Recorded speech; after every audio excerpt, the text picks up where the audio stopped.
happened and why, with the aim of preventing it from happening again.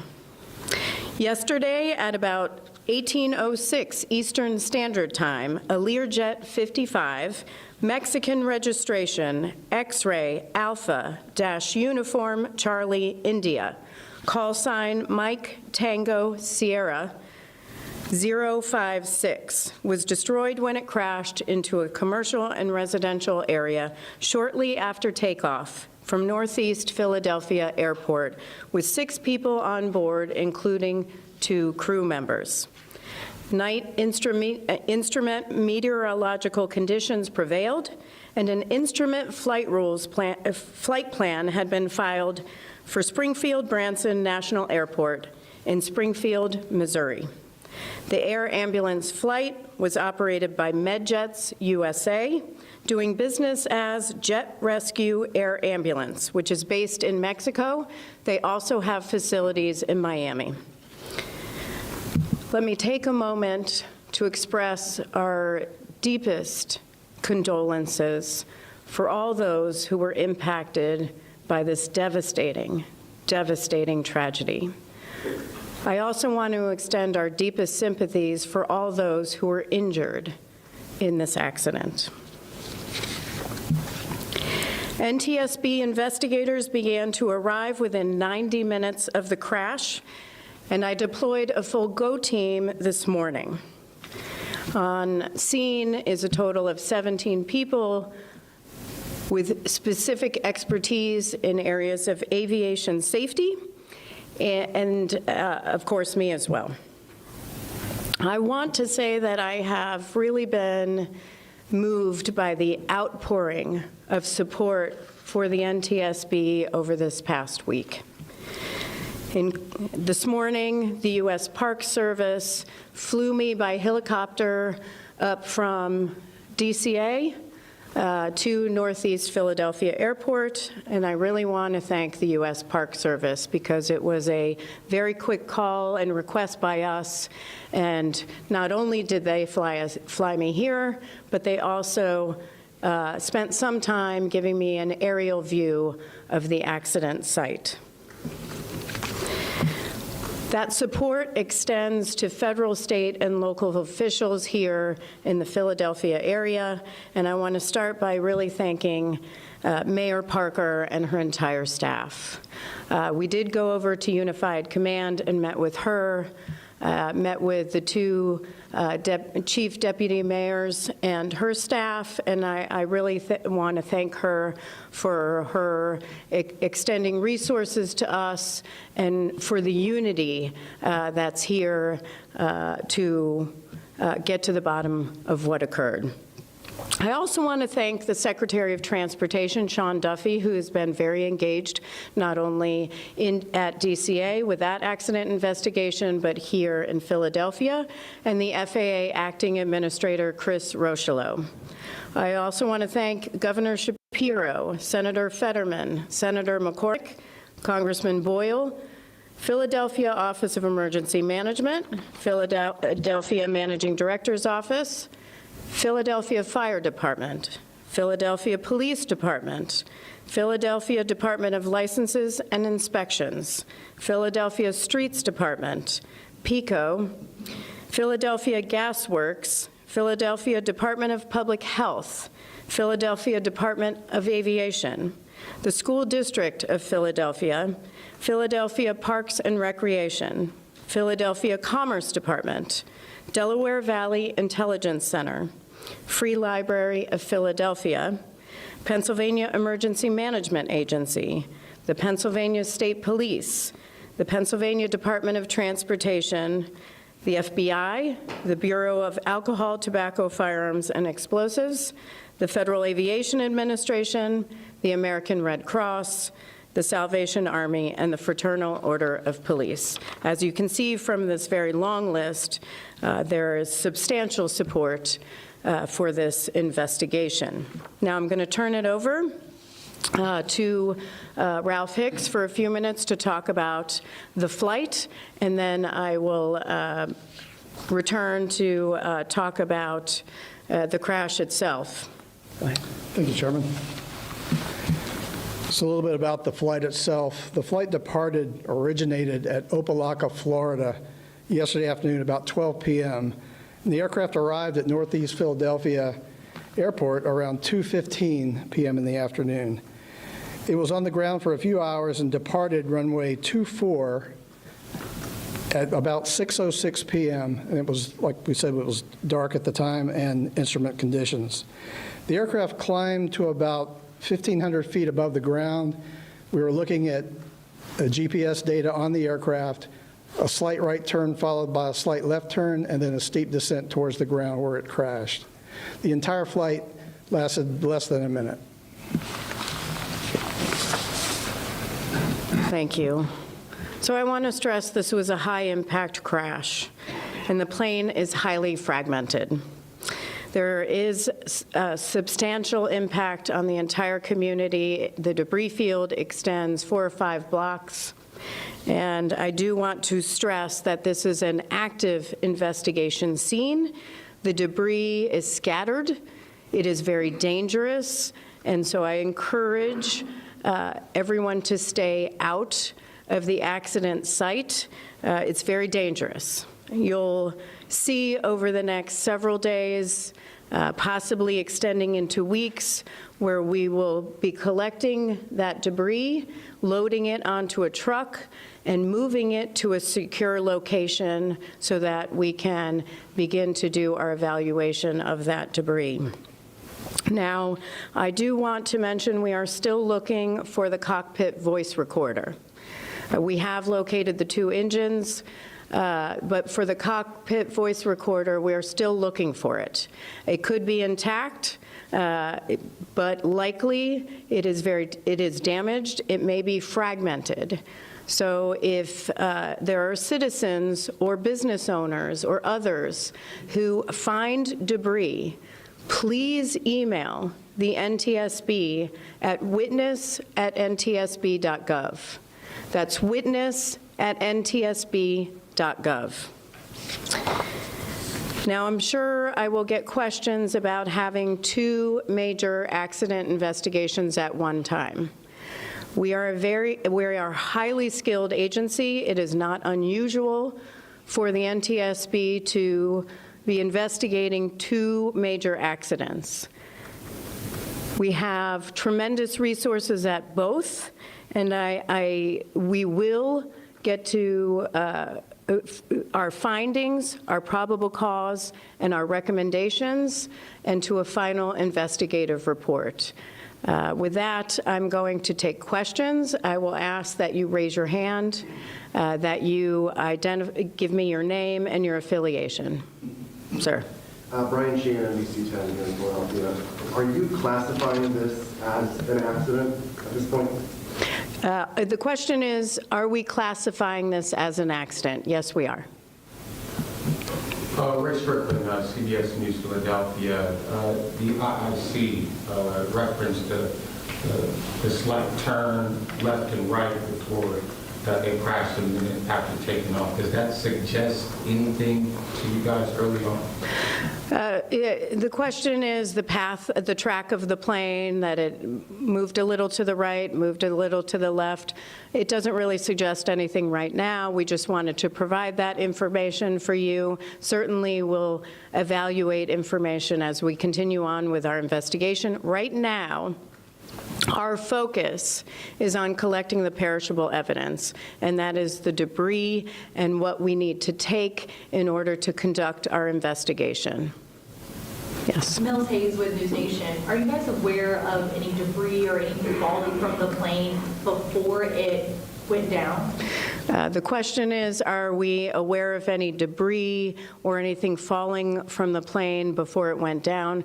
We are not aware of that. However, certainly videos are always welcome by others who have taken them. We've seen a number of them online, but please, if you'd like to send those also to witness@ntsb.gov. Here and then here. Ellen Guojo, Fox 29 Local Philadelphia. How helpful have neighbors or business owners been in this investigation? Have you talked to a lot of them? The question is, how helpful have neighbors and business owners been so far in this investigation? So today is our first full day for us as part of this investigation. Certainly our other partners here have been speaking with businesses and residents, but not at this time. We may eventually. Yeah. Here and then here. Brianna Smith at 6 ABC. Earlier today, city leaders mentioned that there was a remote area with debris where something happened with the aircraft. So can you elaborate on that? The question is on a comment that was made earlier about a remote area and something happening with the aircraft. I haven't seen that comment, so at this time I can't comment on it, but at our next press briefing we'll evaluate it. Yes. Jennifer, Jonathan Kersley from Channel 9 Australia. You touched on it briefly before. You're dealing with two major accidents now, two major collisions in the space of a couple of days. How do you deal with that? The question is, how do we deal with two major collisions in a span of days? We are a very small federal agency. Most people aren't aware that we only have 436 employees at the NTSB, and that spans all modes of transportation. For aviation safety, we have a number of investigators because our mandate is to do quite more than the other modes of transportation, where we're doing every civil aviation accident in the United States. We also do serve as accredited representative for foreign investigations as well. So in this case, we had to have a highly skilled team focused on certain areas that are at DCA for that plane crash, and then we have a number of other investigators that are not on call for that crash that we can deploy here. Just as a follow-up to that, Chair, are you adequately resourced as an organisation? Do you need more resources to deal with incidents like we've seen here in the United States in the last few days? The question is, are we adequately resourced as an organization? I will say that over the last few years, Congress has given us more funding in order for us to conduct our mission. That has increased pretty significantly over the past couple of years. However, we do need further increases because our greatest resource or greatest asset for the NTSB is our workforce. And so, yes, we always need more resources. Have you asked the President, or would you ask the President for more resources? The question is, have we asked the President? I mean, certainly, our budget for more resources. I will say President Trump has been very, very supportive of the National Transportation Safety Board. I did brief the President this week, and he has indicated his strong support for the NTSB, which we appreciate, and we appreciate the resources we've been given. And certainly in our budget request, we will always hope for more. We'll see what comes. Yes.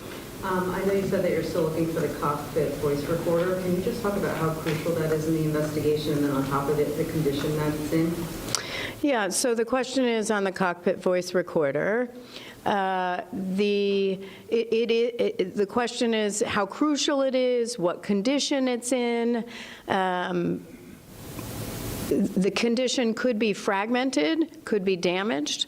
I will say we have an incredible team at our headquarters, our Office of Research and Engineering, who have significant expertise on repairing damaged cockpit voice recorders and flight data recorders. In fact, we're known throughout the world.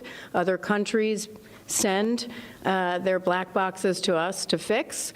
And so hopefully, once we can find it, that's the biggest question right now, we can take that back to our lab and evaluate it. How critical is it? Certainly it's critical so we can hear what's happening in the cockpit. However, it doesn't mean that we can't continue our investigation and complete it. We can. It's just a piece of our investigation that gives us more information. Questions? Yes. Are there any issues or any signs of issues communicated to the control tower before this happened? The question is, was there any sign of an issue or was anything communicated from the flight deck to ATC, the air traffic control tower? No. Nothing was communicated. In fact, in the recording that we have, there is an attempt by air traffic controllers to get a response from the flight crew that they didn't receive. Okay. And it's just a black box. You want people to literally just delay people. It's just a black box. No, so the question is on the black box. It's actually orange. It's an orange box, but it could be damaged and might not be orange. And it could be in pieces. So that's why we are asking the public, if you see anything, any types of debris, because you may not know what it is, please email us at witness@ntsb.gov. Thank you very much. We will post on X when our next press conference is. Appreciate it.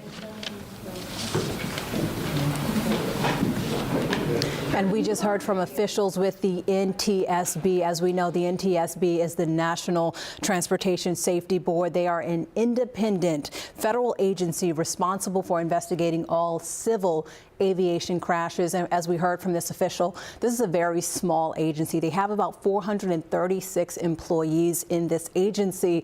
And right now they are untimely tasked with two major crashes. That includes the Wednesday crash in Washington, D.C. at DCA, Reagan National Airport, and now this crash from last night in Northeast Philadelphia. What we got from this presser was a little bit more details about the timeline of this flight. We learned that the medical jet came in, left around 12 p.m. and it originated in Opelika, Florida. It then flew into Philadelphia and departed from the Northeast Philadelphia airport at about 6:06 p.m. Now, this flight climbed about 150 feet from the ground before it made a right turn, a left turn, and then made a sharp descent to the ground. Now, at that point, they're still investigating what exactly went wrong to cause that nosedive of a descent to the ground in Northeast Philadelphia. We've seen plenty of videos coming into our newsroom all over social media that shows the impact, the flames that went into the sky and the sharp crash down into the ground. The debris field spans 4 to 5 city blocks in that Northeast Philadelphia neighborhood near Cottman Avenue and Roosevelt Boulevard. It's right near the Roosevelt Mall, and officials are asking residents to stay away from that site because it's very crucial right now that the NTSB and other local, state, and federal agencies are able to find pieces of that plane that's scattered throughout this area. They say it's very dangerous for you to interact with any of those fragments and pieces because we don't know what condition they are in. Now, over the next week, NTSB will be surveying the area and collecting all of those fragments to put together an investigation.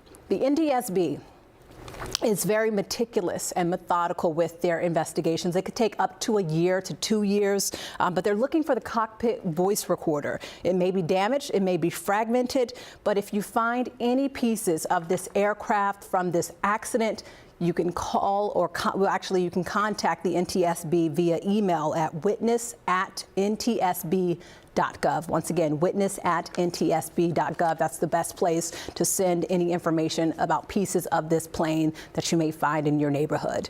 All right, our coverage continues after PGA Tour Golf on our website, cbsphiladelphia.com.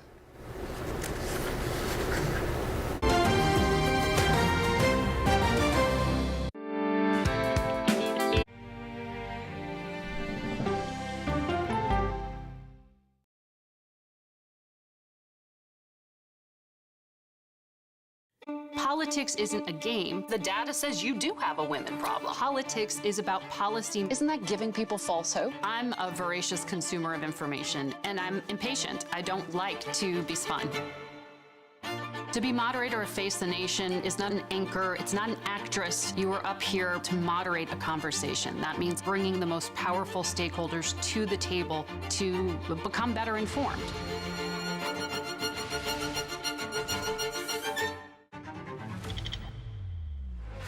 How fast do you think you were going? 195 miles an hour. This is incredible. How close did you actually come to being killed? That close. Is this brain surgery without a knife? It is. What risk do these children pose to Russia? I'm not sure the world is prepared for this change. Definitely not. Who's the best coach in college football today? Let me see a mirror. It's time for the CBS News original, 60 Minutes. Sundays on CBS and streaming on Paramount+. This case. It's like a screenplay, something straight out of Hollywood. But it's not fiction. It's 48 hours. Human remains found this week. 4 families shattered. There's no physical evidence. The mystery would haunt investigators for years. There's some questions that have to be asked and need to be answered. Like a John Grisham novel. A gripping true crime original, 48 hours, now streaming on the free CBS News app. An original documentary from CBS Reports. Since you started La Soup in 2014, do you have any sense as to how much food you've rescued from the landfill? We've rescued 4.5 million pounds. I can't even fathom how much food that is. And that's one little person in one little city in America. We're going to call this chicken piccata. We did 450 of these meals today. This is the exact dish that you and I are going to have. Yep. Oh, really good. Is it good? Mm-hmm. Having a plan of how to keep people fed should be in every single city. So if we eliminated food waste, could we eliminate hunger? Yes. Eating Trash, now streaming on the free CBS News app. There is no more room in our city. New York City is receiving record numbers of migrants. Today, we're going to have more than 500 adults and children come through that door. Tensions rise as shelters reach max capacity. We don't have to take care of them. CBS Reports goes inside a crisis cities and families are facing as they fight to survive. The United States still has that glimmer of hope for people to come here. Fighting for a future, now streaming on the free CBS News app. Clearly fun. Smart. Clearly uplifting. Clearly CBS Mornings. Oscar-winning actors Tilda Swinton and Adrian Brody. Plus, can you believe he's in college? And Close Up on the Rising Sun.